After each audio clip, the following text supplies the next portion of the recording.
Bonsoir à tous et bienvenue dans votre émission La Guinée qui bouge. La Guinée qui bouge, vous le savez, c'est cette émission qui vous envoie toujours à la découverte des hommes et des femmes qui s'activent pour faire bouger les lignes pour le développement économique, social, politique du pays. Et à l'occurrence, pour cette fois, on s'intéresse à l'économie, on s'intéresse surtout à un événement qui fait de l'économie ou des acteurs économiques une promotion à part entière. Il s'agit bien sûr de l'événement Émergence Magazine Award. C'est un événement qui s'est donné pour idée de mettre les acteurs économiques du pays en lumière. Et à l'occurrence, sur ce plateau, je reçois Lamine Monyouma Sissé.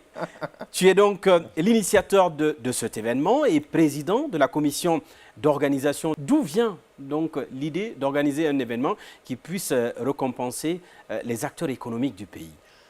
Alors, merci de m'avoir invité dans cette émission et de savoir que je fais partie de ces personnalités qui font bouger la Guinée. Absolument, absolument. C'est un grand plaisir, hein, c'est un privilège. Et on va le dire tout à l'heure. Sur le plateau. On va le dire tout à l'heure parce qu'on a eu le témoignage de beaucoup d'entrepreneurs qui ont eu des prix, qui ont brandi ce trophée comme étant le trophée de leur vie. Donc ça nous a intéressés, on s'est dit il serait mieux de recevoir le président de cet événement et l'initiateur. Donc voilà l'origine de votre invitation. Alors, je suis flatté et ça me donne le sentiment d'avoir accompli une mission qui me tenait absolument à cœur, moi et toute l'équipe qui m'accompagne.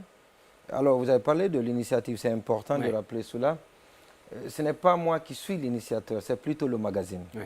C'est le magazine qui est à l'initiative de l'organisation de cet événement. C'est venu des discussions qu'on peut avoir lors des conseils de rédaction, et parce que nous tenons le conseil de rédaction pour donner les orientations et définir les éléments à traiter par le magazine, le bimensuel. Alors on s'est dit, bon, depuis 2019, nous traitons de l'actualité économique. Nous suivons au quotidien les actualités des hommes, des acteurs économiques qui, bien évidemment, animent la vie économique de notre pays. Oui. Alors, qui mieux placé que nous pour, bien évidemment, vu que vous avez leur travail. Une vue d'ensemble. Absolument. Voilà. Alors, c'est la question qu'on s'est posée, on a trouvé la réponse, on s'est dit, oui, bien, on est mieux placé et il faut foncer. Et en plus, cela, on a été inspiré par des événements similaires organisés dans la sous-région et sur le continent, auxquels on a participé. On est souvent invité à des événements, à des colloques, à des panels qui sont organisés par des magazines spécialisés, des sites spécialisés, bref, des médias spécialisés, donc des événements auxquels on a pris part et qui ont célébré le mérite économique sur le continent à des proportions différentes, soit dans leur pays ou sur le continent. Et donc, on dit, mais pourquoi nous ne pouvons pas aussi faire la même chose et faire de notre pays... Une façon d'encourager nos champions locaux. Encourager nos champions locaux et mettre la projecteur, donc mettre un phare d'éclaircissement sur ce que nous faisons à travers l'Afrique. Inviter l'Afrique, la sous-région, le continent à venir chez nous, débattre de l'économie, débattre des problèmes actuels économiques, pas que de la Guinée, mais aussi du continent comme ça se fait ailleurs. Donc c'est l'ambition, mais pour le moment on s'est limité à la Guinée, au territoire guinéen. Oui. Et donc c'est pour ça on est allé, on a consulté des gens. Ça n'a pas été facile au début parce que c'est facile d'avoir des idées, mais c'est très difficile de coucher les idées sur le papier et de sortir quelque chose d'intéressant. De réaliser ça concrètement sur le terrain. Absolument. Oui. Donc on a consulté des gens et permettez-moi de citer par exemple Ibrahima Khalil Kaba qui a été d'un apport technique immense dès le début et qui nous a aidé à poser les premières briques. Et il y a le ministre Magasuba aussi qu'on a consulté et qui s'est mis à notre disposition des jours durant. On a travaillé pendant des jours chez lui et parfois dans notre bureau. Et puis le ministre Yero qui nous a mis en contact avec d'autres personnes. Donc on a consulté pas mal d'éminences grises, pas mal de spécialités dans différents domaines pour arriver désormais aux 11 prix qui ont été décernés. Et justement, ces 11 prix, comme vous avez eu à le dire, c'est un arbitrage avec des spécialistes du secteur minier, du secteur économique, pour pouvoir sortir les 11 prix de Émergence Magazine Award. Quels sont ces prix? Alors, quels sont ces prix? Et d'abord, on s'est dit quels sont les critères. Vous savez, avant de parler de prix, on s'est défini d'abord les critères. Très bien. Les critères d'évaluation et quels vont être les critères. Et à la suite de ça, on a défini les prix. Alors, les prix, vous avez le prix de la recherche scientifique. Et la recherche scientifique, vous savez qu'il y a le département de l'enseignement supérieur qui, chaque année, donne des prix aux meilleurs chercheurs. Mais à la différence de nous, Émergence, c'est que nous, c'est des recherches qui ont un fort impact sur l'économie. Donc, ce n'est pas des recherches scientifiques, ce n'est pas des recherches en tant que telles, mais des recherches qui ont permis à l'économie, bien évidemment, de bouger, de s'animer. Et donc, on a identifié cela, et ça a été le critère qui a prévalu à la désignation, aussi dans la catégorisation de ce secteur. Et puis, il y a le prix de la start-up de l'année, prix de l'innovation de l'année, prix de la société minière, de la compagnie minière de l'année, et prix de la meilleure banque commerciale de l'année, et prix de l'entrepreneur. Donc, on ne peut pas parler des entreprises sans parler de l'entrepreneur. Prix de la femme entrepreneur de l'année, et prix de l'entreprise publique. Et parce qu'on a aussi pensé à l'administration. Et l'administration, les entreprises, ce qui nous a intéressés dans l'administration, c'est les entreprises, c'est des structures à caractère d'entreprise. Ce sont les EPA SA, non, pas les EPA, mais les EP et les SA. D'accord. Voilà, donc ce sont ces entreprises-là, ce sont ces structures qui nous ont intéressés. On s'est dit parce que c'est des structures qui fonctionnent comme des entreprises privées. Et parce que c'est sous la base de WADA, le conseil d'administration est tenu, les comptes sont certifiés, et donc il y a assez de choses. Et on se dit qu'on peut bien évidemment les évaluer. On peut les évaluer, et parce qu'elles font des résultats, des résultats qui ont un fort impact sur l'économie. Elles font des bénéfices, et bien évidemment, donc il n'y a absolument rien qui les différencie des entreprises privées donc, qui sont mises en compétition. Alors, c'est pour ça qu'on a pensé à ces entreprises publiques. Mais viens alors, vous l'avez dit à l'entame de ma question, vient alors la question des critères. Quels vont être les critères pour dire quelle est la meilleure entreprise minière, quelle est la meilleure entreprise publique, mais qui a eu un fort impact? Comment vous êtes pris à ce niveau? Comment le comité d'organisation s'est d'ailleurs mis en place pour organiser tout ça? Alors, bien, et ça c'est une question importante. D'abord, il y a un critère transversal. Le critère transversal, c'est la réputation. Et quel que soit, qu'il soit entrepreneur de l'année, femme entrepreneur de l'année, entreprise, compagnie minière, banque, assurance, microfinance, parce que toutes compétit. Et donc, c'est la réputation. La réputation, c'est quoi? C'est la sérénité dans l'entreprise, les conditions de travail dans l'entreprise, le cadre de travail dans l'entreprise, le traitement des travailleurs. Et cette catégorie-là, donc ce critère qui est transversal, était noté par 20 sur 100. Et cela, ça c'est un critère transversal. Alors, il y a des critères spécifiques qui varient selon les différentes catégories. Alors, quand nous prenons par exemple les banques, on s'est intéressé aux dépôts, on s'est intéressé aux épargnes, on s'est intéressé aux prêts aux particuliers, et prêts aux entreprises, mais surtout prêts aux foyers, c'est ce qui nous a beaucoup intéressé. Et les risques qui sont pris par les banques. Parce que ce que les banques font, généralement, c'est souscrire au bon de trésor. Et ça, vous n'avez aucun risque, il n'y a pas de risque de perte. Et parce que vous savez que vous allez être remboursé quelques mois après, parce que les bons de trésor ont une durée de 5 ans au maximum. Donc, au terme de 5 ans, vous êtes remboursé. Il n'y a aucun risque. Et puis, les gens ne prennent pas le risque, les banques, c'est le constat. Et justement, c'est pour cela d'ailleurs qu'on a mis en compétition les banques. C'est pour participer au développement, c'est pour créer de la recherche.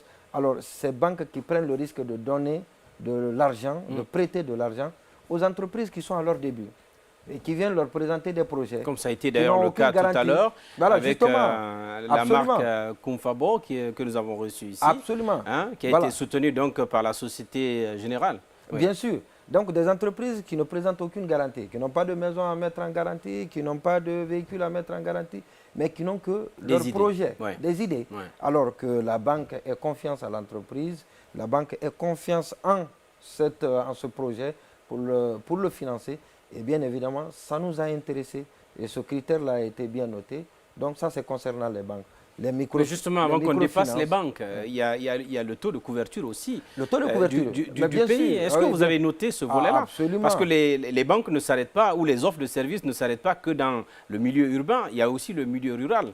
Est-ce que vous avez noté aussi ça? Il n'y a pas que le taux de couverture, je suis parfaitement d'accord. Il y a aussi la digitalisation, c'est-à-dire que l'accès, la facilité, l'accès des clients au service de la banque. Ça, c'est important.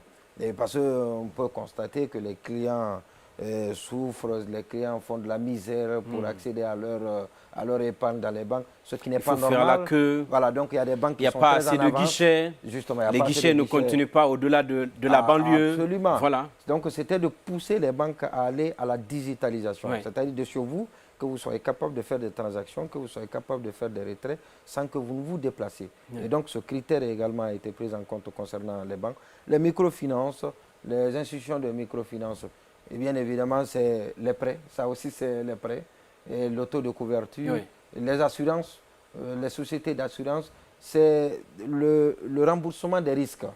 Vous savez que ça se dit, on l'entend, ça se murmure. Vous savez que c'est facile d'aller vers les sociétés d'assurance et c'est très difficile en retour. Si vous d'avoir, donc d'être remboursé. Lorsque vous avez des dommages, d'être dédommagé par votre structure d'assurance. Absolument. C'est la croix et la bannière. Quel est le taux de remboursement? Quel est le taux de dédommagement? Et ça a été pris en compte. C'est pour amener les entreprises d'assurance à être beaucoup plus sérieuses, à respecter leur engagement vis-à-vis des clients. Et donc ça aussi, ça a été pris en compte. Et vous avez l'entrepreneur, le management, le parcours de l'entreprise et son apport dans l'évolution de l'entreprise. Ça, on a pris en compte. Les femmes entrepreneurs, effectivement, c'est la même chose. Les start-up, bien sûr, c'est bien évidemment cette start-up qui a de l'avenir. Start-up qui a un fort impact. Voilà, justement, pas que clinquant, mais qui a un impact, bien sûr, sur l'économie.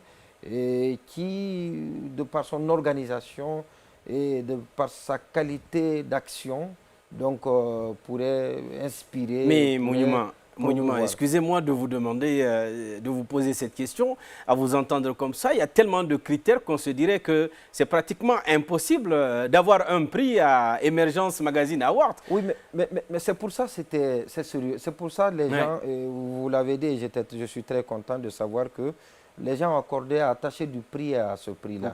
Et parce qu'il y a deux choses qu'on a faites qui n'ont jamais été faites ou tentées dans ce pays-là concernant les prix. Et première chose, on n'a jamais demandé de l'argent à des compétiteurs, à des entreprises qui compétissent. Très bien. Donc on s'est dit, bon attendez, c'est nous qui... Vous les évaluez. C'est nous qui évaluons. Et ensuite, derrière, c'est à eux de prouver qu'ils sont vraiment capables de pouvoir... Absolument. Oui, c'est ça. On ne peut pas évaluer une entreprise et aller leur demander de l'argent.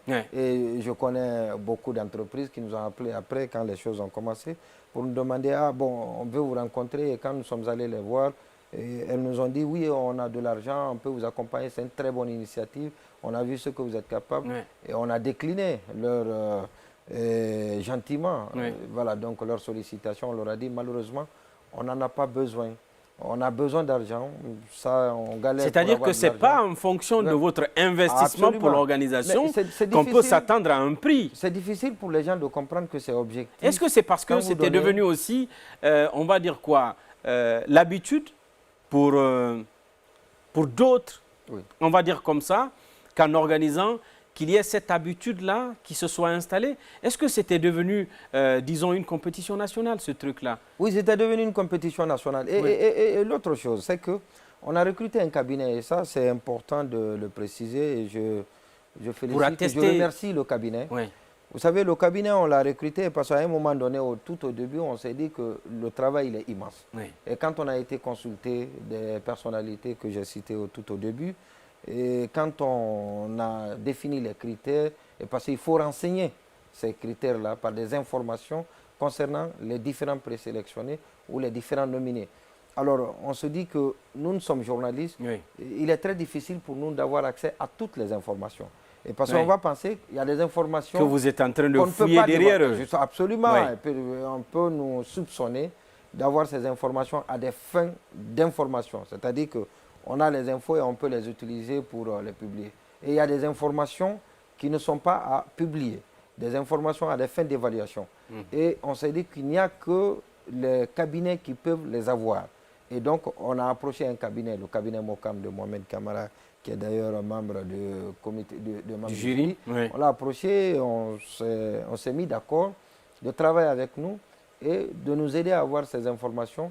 Et comme c'est son travail, le cabinet a lui, il assure, à travers le cabinet, la garantie absolument, des informations. Bien sûr. Oui, c'est ça, oui. Voilà. Quand le cabinet écrit, c'est très facile. Nous avons écrit, ça a pris plus de 2 semaines, on ne nous a pas répondu. Mais quand le cabinet écrit, 24 heures après, le cabinet a les informations. Et parce que les cabinets travaillent avec les entreprises, avec les fêtières, avec les sources d'informations.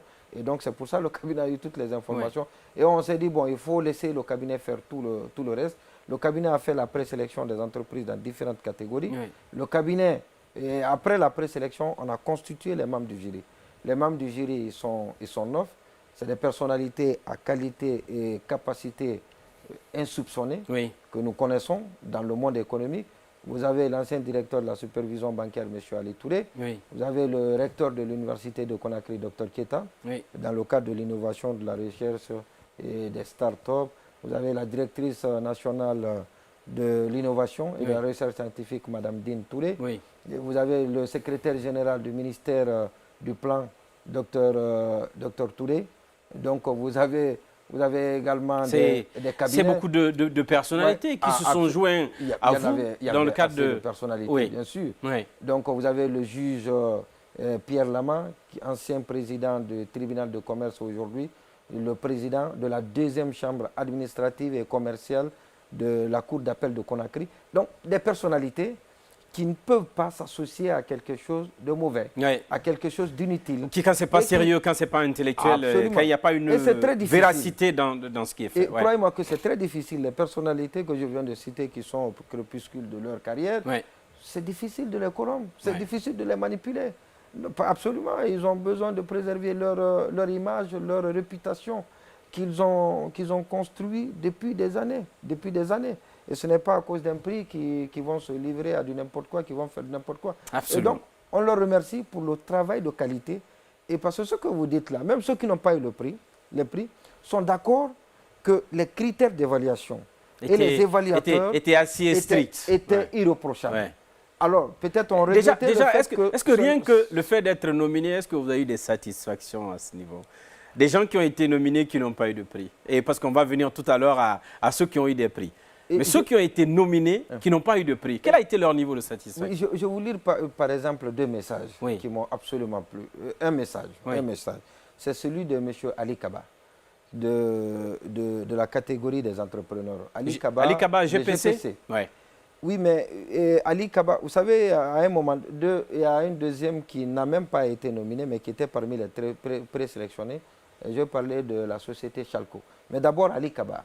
Il nous a appelé le lendemain, il m'a écrit un long message, mais très, très, très, très inspirant, et très encourageant, pour se présenter comme un bon perdant et pour présenter son entreprise. Et quand il s'est présenté, je me suis dit, ça pouvait être lui. Et malheureusement que ce n'est pas moi l'évaluateur, ce n'est pas moi qui ai eu ces informations. Et c'est pourquoi je lance un appel à toutes les entreprises. Et c'est pour ça d'ailleurs nous organisons ce prix. D'accepter la transparence, de publier les informations les concernant. Parce que ça veut dire que certaines entreprises ont perdu pour n'avoir pas donné. Absolument, oui, bien sûr, parce que c'est des informations disponibles. C'est des informations officielles qui ont été utilisées par le cabinet et appréciées par les membres du jury pour classer ou pour nominer, pour désigner les lauréats.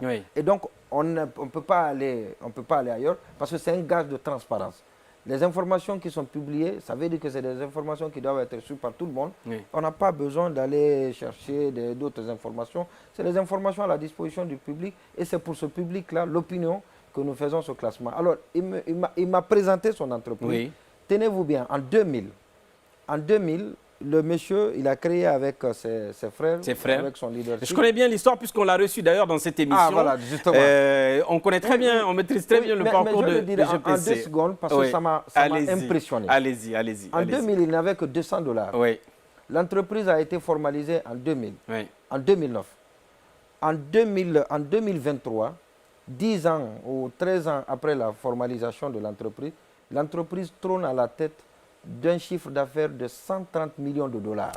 Ça me avec surprend un parce chiffre que d'affaires annuel de 20 millions de dollars. Parce que ça me surprend que GPC n'ait pas remporté quelque chose. C'est extraordinaire. Je l'ai rencontré ici et ça, c'est un témoignage aussi que je peux apporter à son égard. C'est l'une des entreprises nationales qui a pu lever le plus de fonds au niveau de la CBG. Mais bien sûr, voilà. Je suis parfaitement d'accord. Le plus de financement levé par une entreprise locale guinéenne, c'est bien juste sur GPC. Alors, donc, c'est à leur décharge que ça s'est passé. Le lauréat Savané, oui, si les membres du jury avaient accès à toutes ces informations... Là, on en vient au lauréat à présent, c'est ça? Ok, d'accord. On veut citer le lauréat? Oui, oui. Okay. Et l'autre entreprise qui n'a pas été dans la compétition, parce que je vous ai parlé de deux messages qui m'ont vraiment touché, qui m'ont touché et qui me disent oui, il faut foncer, il faut continuer, c'est Chalco, de la compagnie minière. Oui. C'est vrai que Chalco, c'est l'un des leaders, c'est l'un des pionniers, pas en termes d'ancienneté, mais en termes du respect du contenu, il y a assez de choses. Mais malheureusement, les informations, toutes les informations, et encore une fois, j'interpelle ces entreprises, toutes les entreprises dans notre pays, de publier les informations les concernant. Alors, les responsables de Chalco m'ont appelé, et ils m'ont dit, oui, aucune évaluation n'est parfaite, on peut contester jusqu'à demain, mais on est certain que ça a été fait par des personnes de qualité et les critères que vous avez définis sont des critères d'évaluation irréprochables. Et pour ça, nous sommes intéressés par ce que vous faites.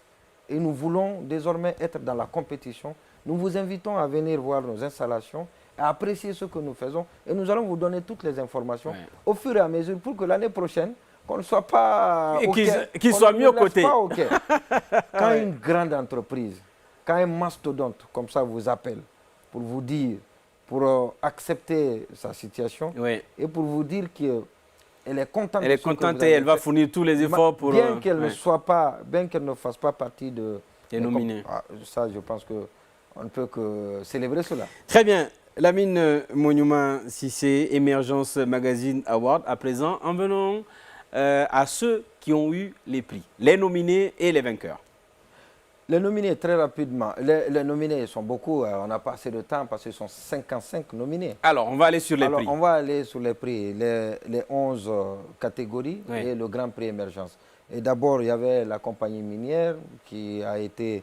Le lauréat, c'est l'ASMB. Mais ça a été très serré. Et parce que les trois qui sont venus, en tête, la tête de peloton, c'était... La SMB suivi. Ça aurait été d'ailleurs formidable si on recevait ici les responsables de la SMB pour, bien sûr, pour avoir la CBG et GAC. Et donc, ça, la compétition, elle était entre les trois. Et puis, vous avez la meilleure compagnie d'assurance, c'est UGA, qui est très ancien, qui est dans notre pays depuis 1989. C'est d'ailleurs l'une des premières sociétés d'assurance. Absolument. Et puis, vous avez Microfinance et Mali. Vous avez la meilleure banque, c'est Ecobank. La meilleure banque commerciale, c'est Ecobank. À cause de ses épargnes, de son taux de couverture, de la digitalisation et beaucoup de choses.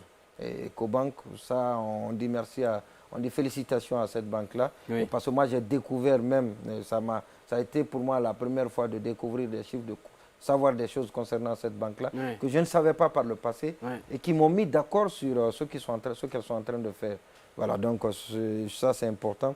Et vous avez le meilleur entrepreneur, on l'a dit tout à l'heure, c'est Savané, et dans un groupe hyper serré, Et dans un groupe où il y avait... Quels étaient ses concurrents? Oui, il y avait Eric de Topaz, mais qui a fait d'énormes boulots à la tête de Topaz, surtout l'année dernière avec un chiffre d'affaires impressionnant qui plaît dans sa faveur. Et parce que c'est lui le directeur, le premier manager. Et vous avez Ali Kaba, je l'ai dit tout à l'heure, avec tout ce que le monsieur est en train de faire, respect à lui pour son talent et pour son imagination. Et vous avez Kamsar Petroleum de lui. Avec Louis Camara. Louis Camara. Attendez, le monsieur, il est le seul Guinéen. Mais la compétition était serrée. Qui opère dans ce domaine-là. Oui, dans l'hydrocarbure. Et malheureusement, peut-être que le problème, c'était par rapport à l'année dernière. Parce que les chiffres d'affaires Et ce que l'entreprise a pu Parce que l'évaluation, c'est au cours de 12 mois. 12 mois. D'accord. Et vous avez enfin Madame Fatou Baldé Yansane, Oui. qui a pu labelliser quelque chose d'intéressant dans notre pays. Oui. C'est le FIRSI. Oui. Et qui a d'ailleurs qui vient d'avoir un prix aux États-Unis. Pendant qu'on célébrait qu'on organisait notre événement, oui. elle était célébrée aux États-Unis pour avoir initié cela. Mais elle était beaucoup plus contente. Elle n'a pas eu le prix, c'est vrai, oui. mais elle est contente du fait qu'elle soit venue deuxième dans le prix de femmes entrepreneurs et que Dansoko a été leader, donc qui est dans l'agriculture. Dansoko dans le service d'agriculture. Oui. Et qui a pu investir, plus de 3 milliards l'année dernière, mais qui a créé assez d'emplois. Il y a beaucoup de fermes à Dubreka, elle emploie beaucoup de personnes. Oui. On voit même aujourd'hui, elle est allée plus loin, elle est dans les produits congelés. Il y a les poulets aujourd'hui que vous pouvez avoir avec ces boutiques qui se trouvent partout dans Conakry. Vraiment, on voit que la compétition, elle a été rude. Hein? La recherche scientifique, c'est le professeur Alioun. Oui. Et je vous dis, j'étais le mardi chez lui. Monima, il faut que tu continues parce qu'on me talonne derrière, le temps va nous prendre. Oui, professeur Alioun. Oui. Il n'était pas là. Oui. Quand il est venu, on est allé lui remettre son prix. Il m'a dit qu'il a glané beaucoup de prix depuis 2019. Oui. C'est un professeur, c'est un chercheur. Mais celui-ci... Mais il dit que ce prix-là, quand on lui a annoncé, et ça il nous écoute certainement, il dit qu'il a fondu en larmes parce qu'il était ému. Oui. Et quand vous êtes désigné à votre insu par des professionnels dont la réputation n'est pas à mettre en cause, et ça c'est intéressant. Et donc le prix d'ailleurs a été sponsorisé par Ansuten, qui a offert un ordinateur pour promouvoir la recherche. Et puis vous avez Start-up de l'année, Tulip, et l'innovation. Ah oui, il y a de quoi. C'est également quelqu'un qui est passé dans cette émission ici. Voilà, le Confabo que vous allez recevoir certainement dans cette émission. Oui. Fadima, qui a été nominé dans 2 catégories, Start-up et Innovation. Elle n'a pas gagné dans la catégorie Start-up, mais elle a gagné dans la catégorie Innovation parce que ce qu'elle a fait, c'est de l'innovation. Une marque guinéenne de téléphonie, c'est de l'innovation. Donc elle a remporté ce prix. Le Grand Prix est revenu à Ecobank. Et enfin le Grand Prix, Ecobank. Et le Grand Prix, c'est quoi? Ça symbolise, c'est parmi les 11 catégories, les 11 lauréats, celui qui s'est de plus remarqué par ce qu'il a fait au cours de l'année. Ou celle qui s'est beaucoup plus remarquée, que ce soit un acteur ou une entreprise, mais qui s'est beaucoup plus remarqué. Et c'est le jury qui donne. Le jury a jugé utile que l'entreprise qui s'est beaucoup plus remarquée au courant de l'année 2022, c'est Ecobank. Ecobank est allé avec 2 prix. Le prix émergent, le Grand Prix émergence, et le prix de meilleure banque. Et sans oublier le prix de télécommunication, la meilleure société de télécommunication, ce qui est revenu à Orange, mais qui est en train d'être talonné par Mouna Internet. Absolument. Et Mouna a gagné des points grâce au déploiement de la fibre optique, qui est en train de faciliter l'accès à l'Internet à beaucoup de Guinéens et qui est en train de... Et d'ailleurs, Joma est servi en Internet par Mouna. Vous avez vu que ça permet aux entreprises de travailler, de continuer à travailler. Et parce que si vous ne travaillez pas, et nous voulons de cet événement un baromètre, si vous ne travaillez pas, le baromètre il est là, on vous dira, attendez, vous avez relâché. Et ça serait d'ailleurs honteux que vous soyez classé cette année, mais déclassé l'année prochaine parce que vous n'avez pas rempli certains critères. Lamine Monument Cissé, cet événement, on comprend que c'est en train de prendre l'ampleur et c'est en train de gagner en notoriété. Vous l'avez dit, avec un mécanisme d'évaluation innovant. Vous auriez dû vous-même avoir de l'innovation, je pense, un prix par rapport à cela, parce que dans le critère d'évaluation, c'est une innovation. Et aujourd'hui, on en vient à une chose, vous avez fait une première édition. Les éditions, les événements en Guinée, on sait que ça brille la première fois, les prochaines fois, ça va pêcher. Quelle est votre méthode pour que la deuxième édition soit encore une édition beaucoup plus sérieuse, pour que ce soit une édition où on verrait encore quelques entreprises sortir du lot parce que tout simplement, elles n'ont pas respecté les critères.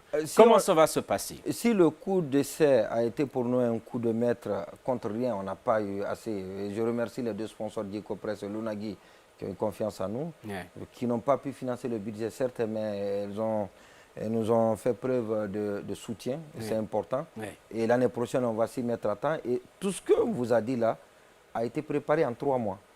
Donc, a été fait en 3 mois. Et donc, cette fois-ci, on va se mettre au travail. Le cabinet, il est déjà avec nous. Les membres du jury sont déjà avec nous, sont tous motivés. Et le comité d'organisation, il est en place, on va l'étoffer. Et donc, on va aller, on va sortir de l'euphorie, on va sortir de cette ambiance d'avoir réussi quelque chose de grand. Et puis, on va se remettre au travail. Et parce que l'année prochaine, Oui. la particularité, c'est que le panel qui a été organisé, qui a précédé juste la cérémonie, Oui. va être désormais organisé sur 2 jours. Donc, il y aura plusieurs panels. Et donc, on aura deux journées de De panel. panel.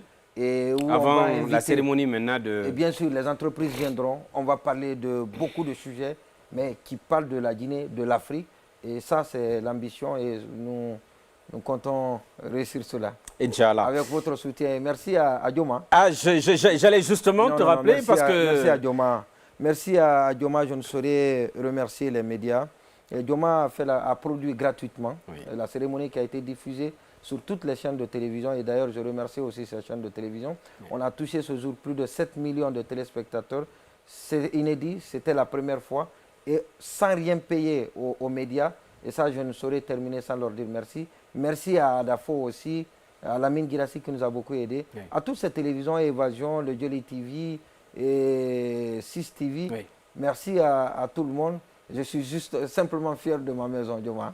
C'est ça, c'est ça. Ce sont les mots de Lamine Monyouma Sissé que j'avais le plaisir de recevoir sur ce plateau, mesdames et messieurs, dans le cadre de l'émission La Guinée qui bouge. Vous l'avez constaté, avec une première émission, une première édition de Emergence Magazine Award qui a pu récompenser donc les entrepreneurs, les acteurs du secteur économique guinéen avec 11 prix, des prix qui, je vous le disais à l'entame de cette édition, des prix qui ont été vraiment très bien accueillis par l'opinion publique nationale, mais on espère aussi internationale.